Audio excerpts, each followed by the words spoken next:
And now it's my honor to introduce our next keynote speaker. Senator Eric Schmitt has a long and distinguished history in Missouri politics and public service. Now, in his first U.S. Senate term, he serves on the Committee of Armed Services, the Committee on Commerce, Science, and Transportation, and the Joint Economic Committee. He's been engaged in geospatial matters for years on the state and the national levels, and has created consequential legislation affecting our discipline. For example, he authored the National Geospatial Innovation Hub Advancement Act to bolster the field generally and support geospatial activities here in St. Louis specifically. Another of his bills facilitates broadband spectrum access for commercial space launches and re-entries. It became law in September. This morning, he'll share some insights on national security, technological innovation, and the strategic role of geospatial intelligence. Please welcome Senator Eric Schmitt to the stage.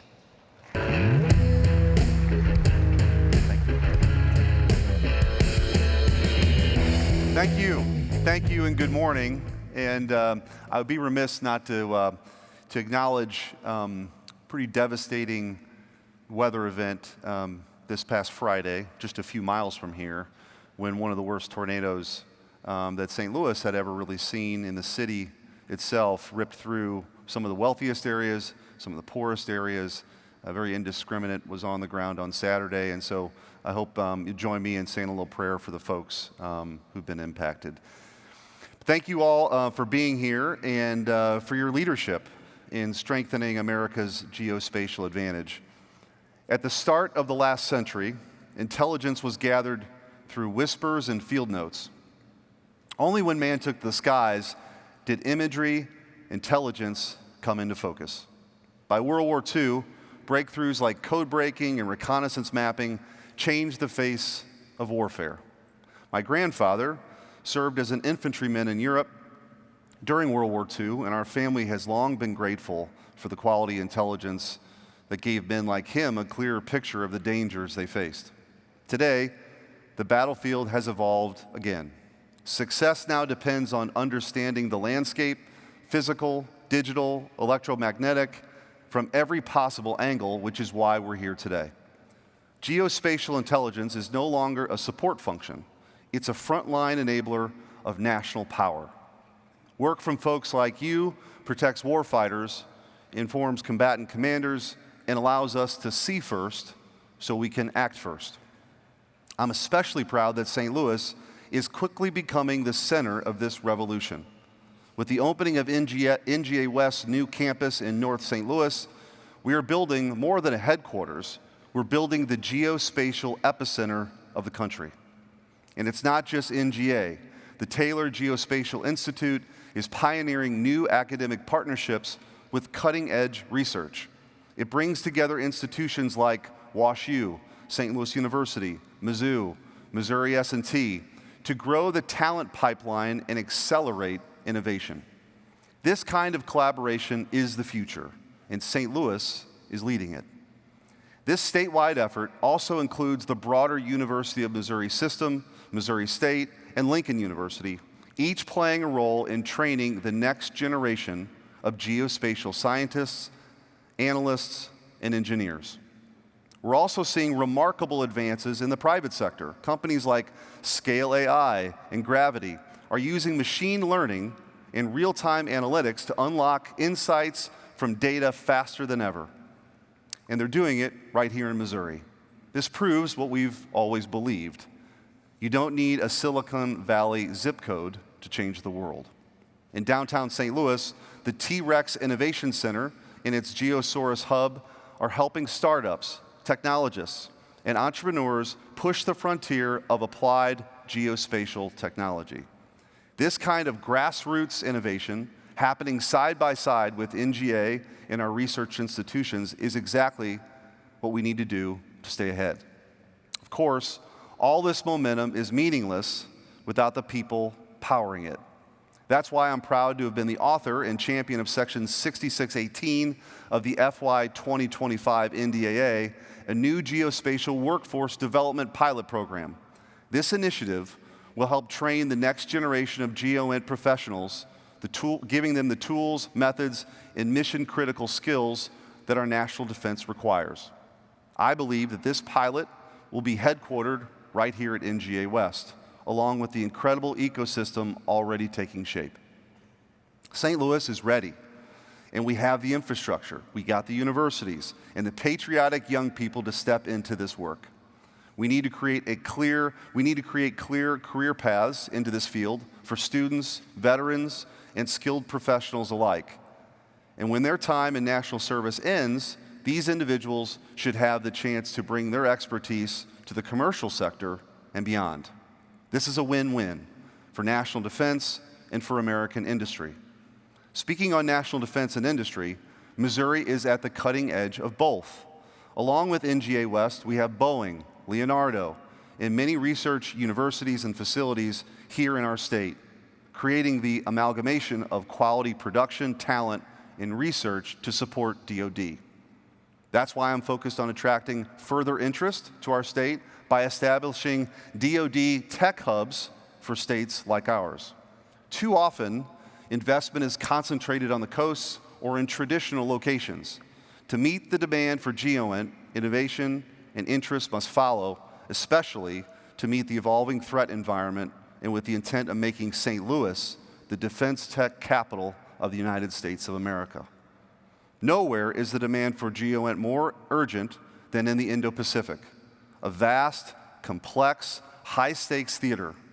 Thanks to President Trump, the region is finally receiving the strategic focus it demands.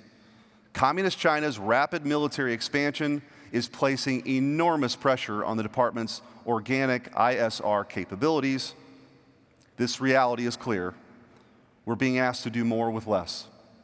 That's where GEOINT comes in. Not just from national sources, but from a vibrant commercial imagery sector that provides unclassified, persistent imagery to complement our exquisite platforms. I'm proud to support partners like Maxar, who have had a strong presence here in Missouri and drive competition and innovation the sector needs. GEOINT gives commanders a clearer picture. It reveals what's hidden. It empowers preemption, and it builds the trust of allies. I was encouraged to see NGA participating in recent exercises in Freedom Shield 2025 and Pacific Sentry 2025, alongside Indo-PACOM and U.S. Forces Korea. These exercises are vital for ensuring that our ISR and GEOINT capabilities are ready when they're needed most. And if we're successful in advancing the President's full agenda through Congress, we'll deliver over $11 billion in support of Indo-PACOM, including urgently needed ISR enhancements. Since I've been in the Senate, every combatant commander I've met has asked for the same thing: more ISR, more GEOINT, and more people to do the work. So, our duty is clear. Congress must remove the regulatory and procurement roadblocks that slow down progress. We must cultivate a GEOINT enterprise that's fast, flexible, and future-ready. That means investing in the people, the partnerships, and the platforms that give America its edge. And if you're looking for where that investment should start, look no further than Missouri, and look no further than right here in St. Louis. If we want to lead in the era of great power competition, we need to lead in geospatial intelligence. That starts here, so let's get to work. Thank you, and God bless.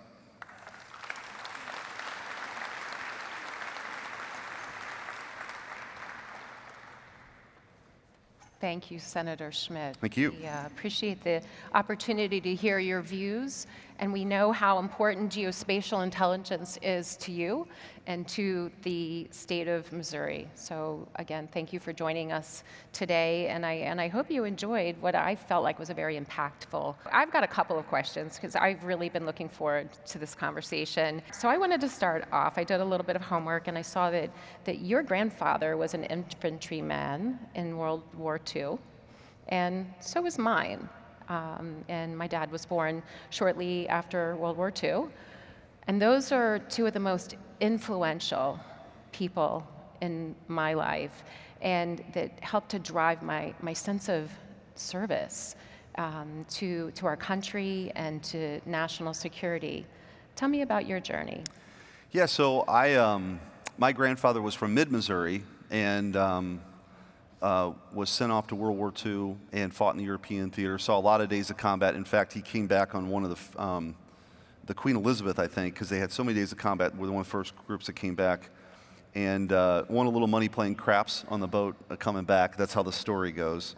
But as the oldest grandson, my grandfather died when I was 15 years old, so I was the one of the grandchildren that would sit there and listen to stories, and of course my dad would relay those stories too. And so being on the Armed Services Committee, and so this is my third year in the Senate. My first year in the Senate, was honored to get the appointment onto that committee, which is relatively rare for a freshman senator. Absolutely.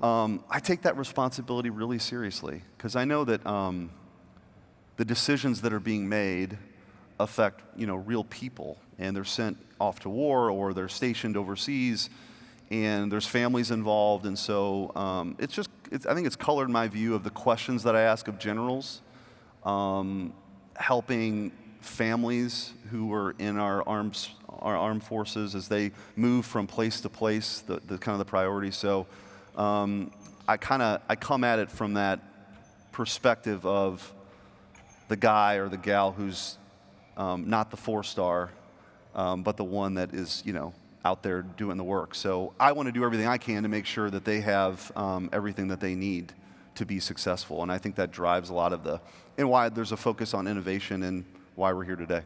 Absolutely. All right, so let's pull the thread a little bit more than that. I think that I read that you are on a combined 7 committees and subcommittees. That's a lot. That you're very active. Yeah, busy days. What do you feel most encouraged? Like, is there a specific committee that you're most encouraged about, a specific piece of legislation or trajectory that you are most energized about, that you feel like will be able to move the ball down the field the most? I think, so the 3 main committees, Armed Services, Commerce, and Judiciary, are all 3 very different committees. Judiciary is sort of like Thunderdome. It's just, there's a lot happening all the time. But Armed Services, I would say, there's a lot more commonality among Republicans and Democrats than people probably think or see. And I think the combination of being on Armed Services and also on the Commerce Committee gives you a view, whether it's on spectrum auction or how the commercial sector is driving innovation and how the how the Department of Defense needs to probably innovate more. You kind of see both sides of it. And I would say commercial space, I was the ranking member of the Space and Science Subcommittee, so you dealt with commercial space issues. And you oversee NASA, but then at the same time you're on the Armed Services Committee. I think the breadth of it and kind of having a 360 view of the challenges that we face, being in those classified briefings, of course, will keep you very sober about what's happening, particularly with Communist China. I would say the most encouraging thing, though, is I think a realization, and whether it's committee members or the administration, and you look at some of the deputy folks that are being confirmed now, certainly have a point of view that from a procurement perspective, we have to be more nimble and we have to have more innovation. And so that's kind of colored my view. I think we need to do more, if you're procuring drones, that technology is out of date in probably 6 months from, now, if you're doing a next generation air deterrence fighter, which by the way, was proud to work with President Trump and Secretary Hegseth, St. Louis will be building the F-47, which is a huge deal. That's a, $50 billion direct investment, hundreds of billions more that'll be coming into St. Louis. So we talk about the things that are happening here. There's just a lot. There's a lot with NGA West, with Boeing, the other contractors. But I think that the realization that we need to be more nimble and do things quicker and at a different pace than we've done before is encouraging, but we actually have to go do that now. Absolutely. All right, well, let's change gears a little bit. Section 6818 of the NDA represents a strategic investment in building and sustaining a GEOINT workforce. And I heard you mention our colleagues at Taylor Geospatial, who are building a world-class research capability around geospatial. USGIF also is the official accreditation body at the collegiate level for geospatial intelligence. We have 23 accredited universities from the undergrad to the PhD level in the United States. We have our first international accreditation in Portugal, and now we are working with 2 universities in Spain, in Madrid. One of them is St. Louis University, de Madrid, if we're going to say it the way they say it. Yeah. So how do you see the future of geospatial intelligence and that tradecraft evolving, given all of the technological advances that are coming to include source material, drones, different types of imagery assets, as well as automation? So I think one of the exciting things, and I'll put on my St. Louis Cardinals hat here, is that a lot of regions or parts of the country, they have a vision for what they want to be, but they're lacking in some of the hard assets or the intellectual or people capital to go do it. That is not the case in St. Louis, where you guys are all at today. Because of the presence of McDonnell Douglas and now Boeing and a lot of the contractors that have been here for a long time, with NGA West being here, and then the investment, the multi-billion-dollar investment for the NGA West campus, opening that up a little bit more to industry. That is part of the vision. I think you've got the kind of the secret sauce here. And so the purpose of that provision in the NDA last year was to help facilitate the talent pipeline. And one of one of the cool things about it is that you have people who are PhDs who can access this, and then also people who have a high school education and want to have a meaningful career. And we want to make sure the curriculum, whether it's in high school or at universities, is aligned with the opportunities that are going to present themselves here. So it's $5 million that we got in last year to go do that. I think it's a great start. I mentioned some of the having St. Louis be a defense tech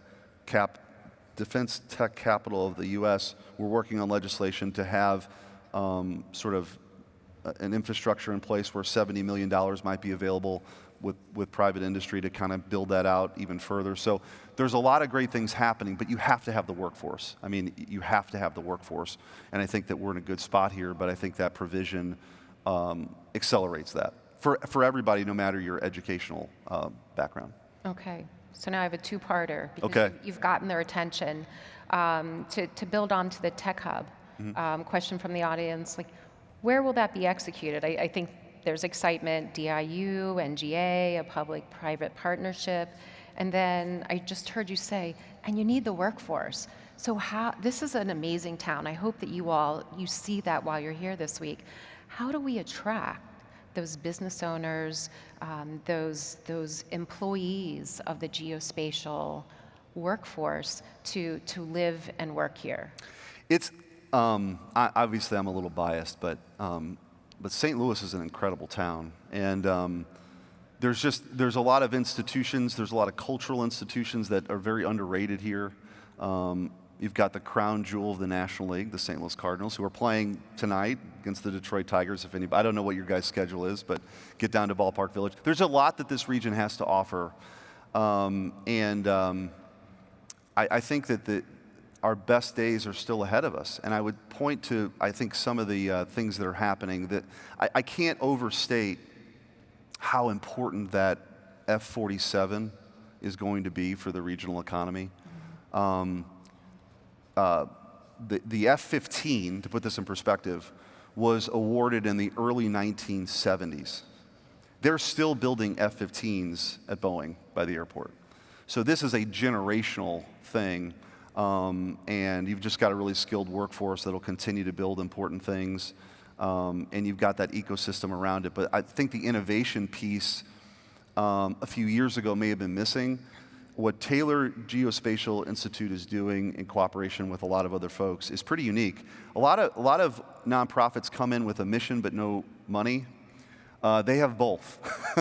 So funding startups, funding innovation, and a lot of the things that are happening here. I just think this is it's not the only place, but I think this is maybe the most significant place that you could be for the next 10, 15 years as it relates to this kind of work. Absolutely. And given that you've spent a little time in DC now, a lot less traffic, right? You can drive to work in a short time and yes, have sure. a wonderful quality of life here. All right, thank you for your questions. They continue to roll in. You talked about... It's a lot, yes, and it's a lot less expensive than other places. I should point that out too. It's affordable. Yes, right. Yes. That when you've met with commanders on the field, with the generals, more people, more ISR. How are you going to balance those needs legislatively to enable the increasing amount of imagery, types of source material for the government to have access to that? Well, there has to be investment. I've told people that the danger always is you're sort of fighting the last war. I think that the first shots in the next war will be in space. And being able to see where you're at, where your opponent is at, has always been important. But the tools now are so advanced to go do that if you're knocking somebody else's advantage out, or if someone's trying to do that to us, we have to have a really resilient network. And I feel good about that. There's more to do. But we have to continue to make those investments. And by the way, that's not just DOD at the Pentagon saying this is what we want. It takes private industry to go do that, and those kind of partnerships. And that's why I mentioned sort of the nimble aspect of procurement now, that what we need to get towards, and I do believe this is the direction it's headed, is to say to industry, this is the problem that we have, tell us how we can go solve it, as opposed to a 500-page procurement document that is outdated and way too expensive by the time you get 10 years further down the road. And so I just think there needs to be an adjustment. That's a cultural thing. But every combatant commander you talk to in open hearings and then in classified briefings, they'll tell you it's really important. And then it's also worth noting, not just on the defense side, but China's for real in this space. I mean, they're for real in space. They're building islands off the South China Sea. They have hypersonics. There's no doubt they have a beat on critical infrastructure, critical civilian infrastructure. We've seen them be really aggressive in their hacking operations at the State Department through our commercial telecom networks. And so mapping is important, and that's a lot of what happens. But I think also this cyber security and this cyber warfare piece is just below the surface and can be concerning, and I think we need to be really aggressive there. And so I think many of the same components of the people who are working on the things that we need to do from a geospatial perspective are also similar players or can provide support on the what people would consider more the civilian or critical infrastructure we have, water, energy, those sorts of things too. So. Absolutely. So geospatial intelligence, we're doing analysis on not only the Earth, geo, but space and below the ground. First battlefield will likely be in space. Any thoughts or anything that you'd like to share around Golden Dome? Yeah, it's very achievable, and I think that people, we're working on that in my office along with Senator Dan Sullivan from Alaska, which is no coincidence, the strategic importance Alaska plays in our national defense, just sort of being where it's situated at the top of the globe.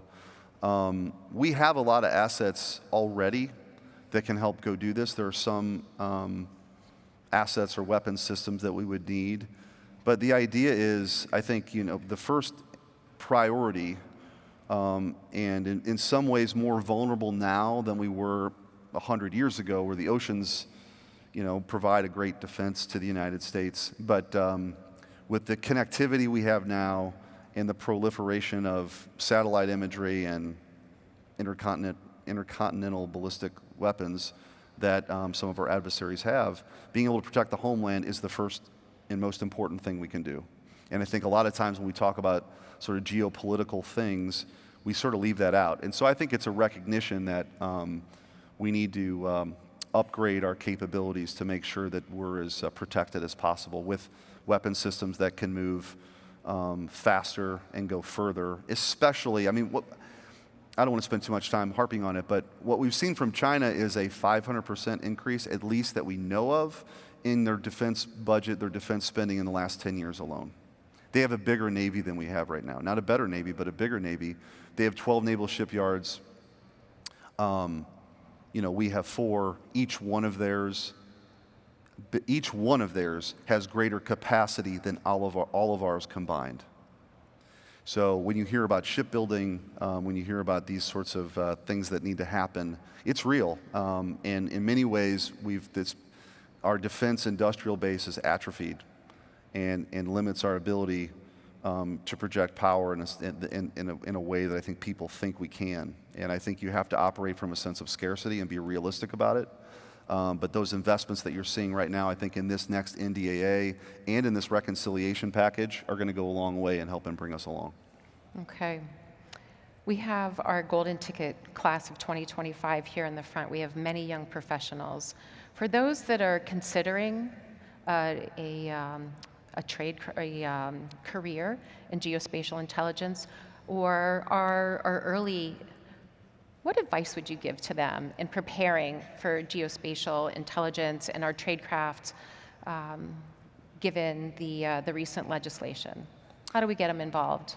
I think that an understanding that this is the future is important. That's always a good place to set your sights on, an area that's growing, where there's going to be need, and where the demand signal is up, and whether on the government side or the commercial side, people are responding to that demand signal, and that's what's happening right now. So I think it's a very good career path. I think it's also, in many ways, the other end of the spectrum. If you think of sort of our typical university system, which is kind of still created from a 400-year-old Oxford model of somehow everything you're going to know, you're going to learn in 4 years before you're 21 years old, is very outdated.